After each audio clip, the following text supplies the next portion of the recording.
Pemirsa program Ngeradak Kampung Pal TV bersama Asta, Askolani dan Neta hanya menghibur masyarakat tetapi membawa berkat tersendiri bagi para pelaku UMKM di Kelurahan Makartijaya, Kecamatan Makartijaya, Kabupaten Banyuasin.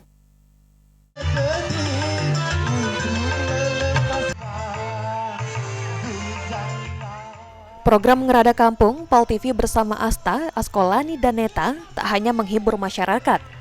Lantaran ratusan masyarakat yang hadir dan ikut meramaikan acara Ngeradak Kampung ini menjadi berkat tersendiri bagi para pelaku UMKM yang kebanjiran rezeki dikarenakan para masyarakat banyak membeli dagangan yang mereka jual.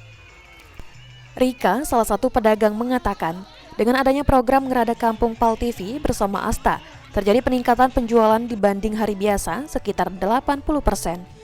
Selain itu, dirinya juga merasa terbantu ketika ada acara seperti Ngeradak Kampung ini dan berharap diadakan lagi di Kelurahan Makartijaya ini. Kalau hari biasa, Bu, biasanya rame dah? Kalau hari biasa sih, mana jauh. Kita hari biasa biasanya udah berapa perharinya? Paling 50.000. Kalau ada Ngeradak Kampung ini, alhamdulillah. Ntar ini udah berapa, Bu? Ntar ini udah berapa? Kira-kira naiknya berapa persen, Bu? Kira-kira ya 80% lah. 80% Bu, dibanding berarti dengan adanya Ngeradak Kampung ini cukup terbantu lah, Bu ya? Iya. Harapannya, Bu, dengan adanya ini macam mana, Bu? Ngeradak Kampung ini? Ya, harapannya mungkin ada lagi datang lagi ke Makartijaya.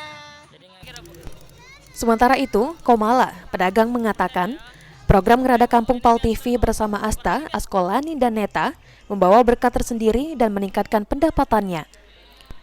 Lantaran sejak awal berdagang, dagangannya lebih ramai dibanding hari biasa berdagang. Kalau hari biasa bisa menjual sekitar 20 pempek, namun dengan adanya ini meningkat menjadi 40 sampai 50 pempek. Kalau untuk jualan kita ada kenaikan nggak, Bu? Ada lah, naik lah. Berapa persen biasa kira-kira, Bu? 50% lah. 20% ya.